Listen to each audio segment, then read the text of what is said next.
Hey, what are you doing here, Margaret?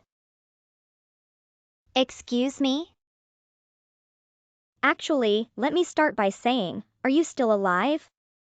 I had no idea. I thought you disappeared off the face of the earth. What do you want? What do I want?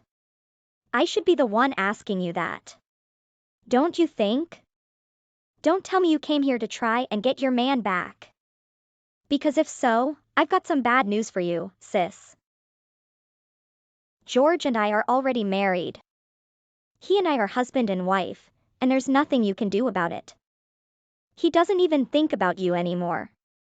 There's nothing you can do to come between us. Anything you'd try would be just a futile, sad attempt of a scorned woman. Well, I don't plan on doing anything anyways, so. But, wow, I'm just so surprised to see you again. And in my own apartment building, of all places. What were you doing there? We ran into each other at the entrance of the building, and then it struck me. I haven't seen you since I stole your husband from you and kicked you out of your own home. And because you were a housewife who never held a job. You didn't have any savings and ended up homeless on the streets. Yes, Diane, thank you for putting into words what we both know happened 7 years ago. But you got one detail wrong. I had worked before and had enough experience to find a job. What? What are you talking about? Is that true? It is. 1 week after you ruined my life. I had already found a job and a place to live. Okay. So? I really don't need to hear your life story. I don't actually care that much. Anyways, I guess that means I made you homeless for a week, which is still pretty funny. Shorter than I thought, but still worth a good chuckle. So you really have no interest at all in what I've been doing all these years? What I do for a living now? What my life is like? Fine, spill your guts already. Go ahead. I want to hear this. I want to hear all about how for the past 7 years, I made your life a living hell. Where you barely eked out an existence in some crappy little apartment somewhere. I'm about to crack up just picturing it. Well, I can only imagine. What a twisted little mind's imagination like yours thinks happened to me. Something horrible, I'm sure. So this might disappoint you. When I say that I live a life nice enough to let me reside in the same building that you're living in now. What? Are you serious? You actually live here? I thought you were just passing through. Even so, I bet it's probably some first floor crappy little place, isn't it? It's probably nothing like that apartment that George and I live on. We're all the way up on the 26th floor, you know? And there are only 27 floors in the whole building. Basically, we're practically living at the penthouse level. How does that make you feel? 1, I'm pretty sure our building doesn't actually have a penthouse suite. And 2, are you really judging other people based on what floor of the building they live on? I think that's a pretty silly way to think about others. So I'm not interested in getting sucked into this. Just what someone living on the first floor would say. So tell me, what floor do you actually live on then, huh? I'm not going to tell you. Whatever, all you're doing is proving my point right now. I'm embarrassed just to be talking to someone who lives all the way down there. I guess I'll save you the embarrassment of having to tell me and retract my question. Are you serious right now? Please tell me it's not true. I really hope it isn't because I can't stop laughing. I'm literally howling with laughter right now. What's on your mind? Do you really work with one of George's business partners? What are you referring to specifically? About a year ago, George's dad stepped down. And George took over as company president. Remember you used to be married to an heir, right? Anyways, George had an important meeting at Lumen today. And as he was leaving to go back to his own company, he said he saw you in the lobby, like you were returning from something. Oh, so that was George? I was pretty far away, and I thought someone was staring at me in the lobby. But I couldn't be sure. So, tell me, is it a part-time job? Are you a temp or an intern? Why should I disclose my job to you? So, you're playing this game again, huh? Well, that makes it clear. You're probably working part-time. It's likely the best job you could find there. Lumen wouldn't hire a middle-aged housewife with little experience unless it was for a minor role. I'll share something with you. The only reason I haven't blocked your number is that I'm keeping an eye on you. What are you talking about? You're keeping an eye on me? To see what? I'm not maintaining this line of communication for you to brag about your life and insult me repeatedly. And it's definitely not for me to share my life with you. Someone's touchy. But sis, come on, our parents aren't with us anymore. It's just us now. You can't hold on to this grudge forever. And who are you to tell me that? We've never gotten along, not even when we were little. Besides, you stole my husband and kicked me out of my own home. I'll hold on to whatever I want, thank you very much. Margaret, even though you're the older sister, you were never the more mature one. If we talked like adults, we could put this behind us. I have nothing to say to you. And don't forget who I am now. I'm not just your little sister. I'm married to the president of one of Lumen's main trading partners.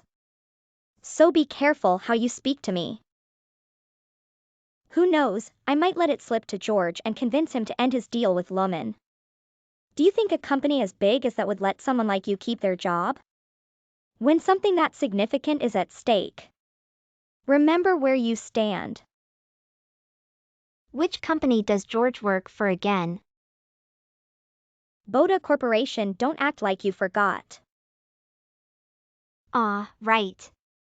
They are one of our trading partners, I'll give you that. But I also know that after George's father passed away, the job went to him because it was in the will, not due to his skills or practical reasons. I'll let that one slide, Margaret. But you're on thin ice. Don't upset me. Well, how about this for upsetting? This month, I'm going to cease all trades with Boda. How does that sound to you? Excuse me? Is this some kind of joke? Margaret. What have you done? What is going on? What is it now? Yesterday.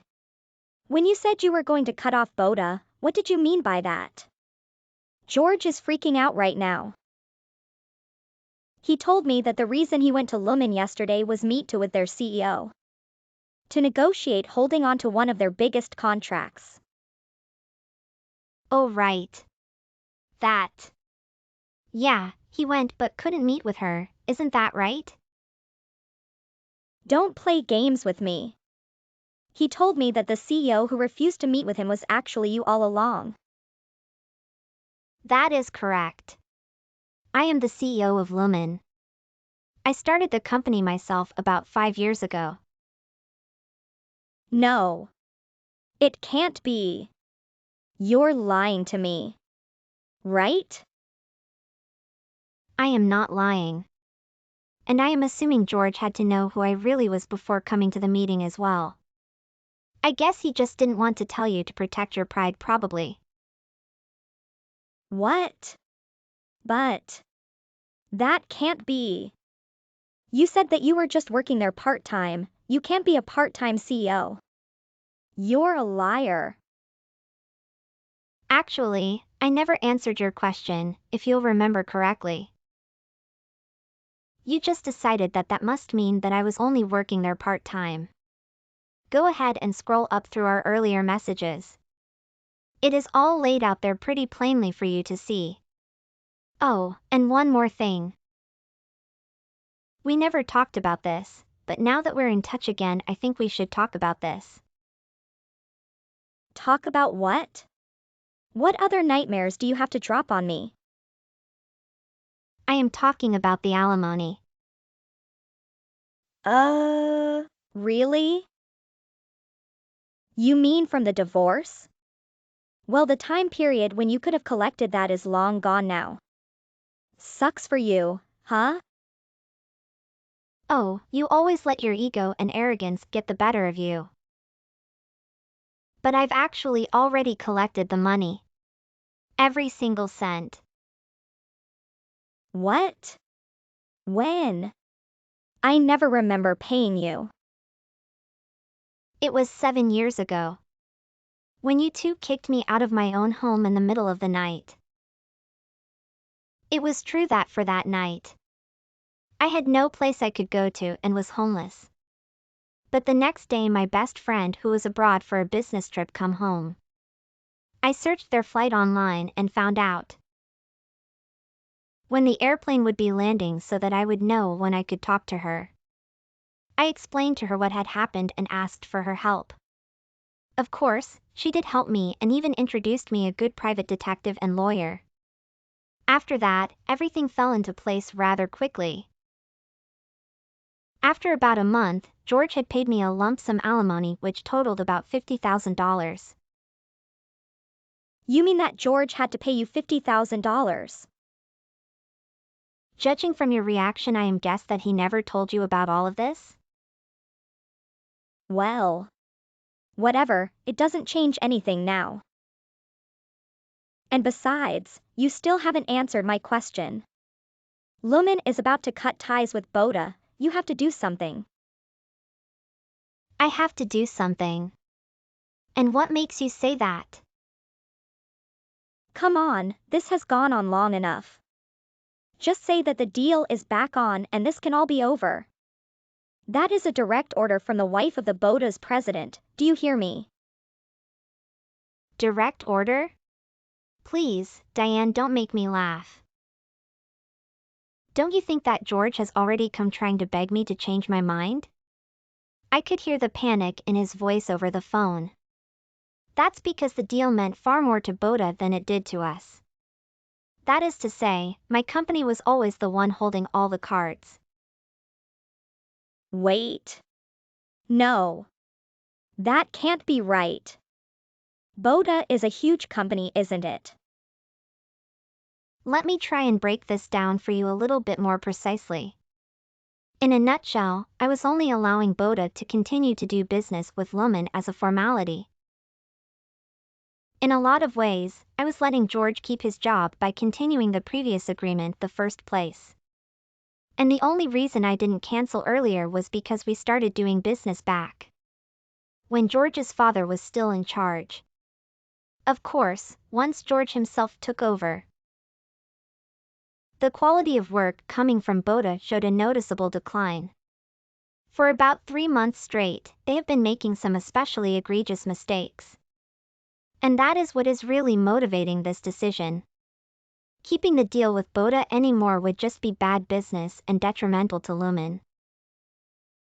That's why I decided to end the deal and start a new one with a similar company in a similar industry. What? No, you can't do that. You can't make a decision like this over a couple of mistakes. You know, this is why George got sick of you and got with me. You have no sense of flexibility or understanding for others. You just want things done your way. Diane, this decision is literally the epitome of business, not personal. Please don't muddy the two.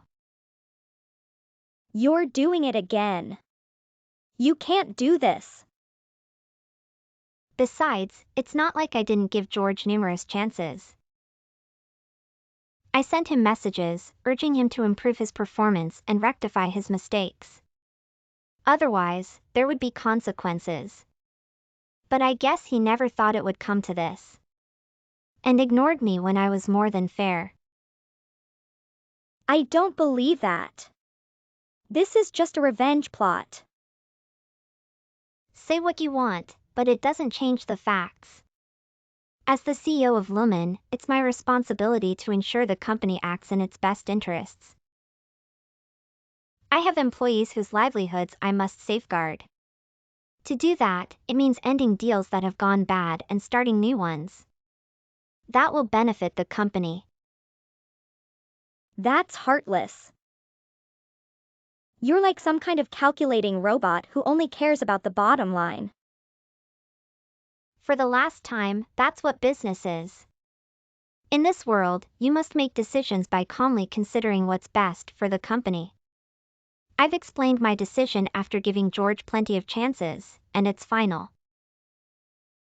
You're just being stubborn. You're trying to get back at us. Now, if you want to get personal, why don't we talk about James, What? Remember when we were in high school? And you thought I had a crush on him, so you tried to bully me by seducing him? Well, he's working at Boda through nepotism with someone higher up. What does that have to do with anything? That was a long time ago and has nothing to do with the current situation. We should drop this and get back to what matters. Diane, do you realize the hole you're digging for yourself right now? What do you mean? I'm talking about yesterday. When George saw me in the lobby of Lumen, James was the one who pointed me out to him. Okay, so what? You're still not answering the question. Well, George always knew I was the CEO of Lumen. When we were all in the lobby, I expected him to say something to me. But he walked past me as if I didn't exist. James, on the other hand, noticed me and was staring at me the whole time. Then, yesterday, he messaged me about how I was working here part-time. You're not making any sense. Just get to the point. Patience. I asked James where he heard that from, and he said he heard it from you. Wait. No. No, Margaret, you've got it wrong. Well, I started connecting the pieces in my head, and it led me to, at best, a guess. But I took that guess and reached out to James's wife. She checked his phone and some of his stuff, confirming the affair between you two. No. You're wrong. And wouldn't you know it? But heaps and heaps of evidence of the affair between you two was there on full display. What? What have you done? You don't know what's really going on here. By the way, James's wife is sitting right next to me. What is she doing there? After everything that happened, I suggested she call a good lawyer. She's looking forward to seeing both of you in court soon. You're kidding me. That can't be right. Oh, and I reached out to George as well. You what? What are you trying to do? You're ruining my life. Margaret, I need my money back. What money? I require the alimony payment George gave you. I need it to cover my own alimony to George. Margaret, this is a serious matter. I'm not joking around. I need that money. I really have no idea why Diane thought I would give her that money. Eventually, her lawyer had to sit her down and explain to her that the money wasn't something she could recall like a loan, and it wasn't hers to use. I suppose, in the end, she grasped the concept more or less. Both Diane and James ended up owing substantial sums to their respective spouses. In the end, Diane, who had originally stolen George from me in hopes of living the life of a pampered housewife, was stunned when she realized the substantial amount she had to pay. My poor little sister had no one to turn to for help. Now, she works tirelessly at a dead-end job introduced to her by the loan office, striving to become debt-free. As for James, he managed to secure enough favors and finagle sufficient loans to make a lump sum alimony payment. However, after that, he disappeared without a trace. After the business deal with Lumen fell through, George's Boda quickly went bankrupt and closed its doors.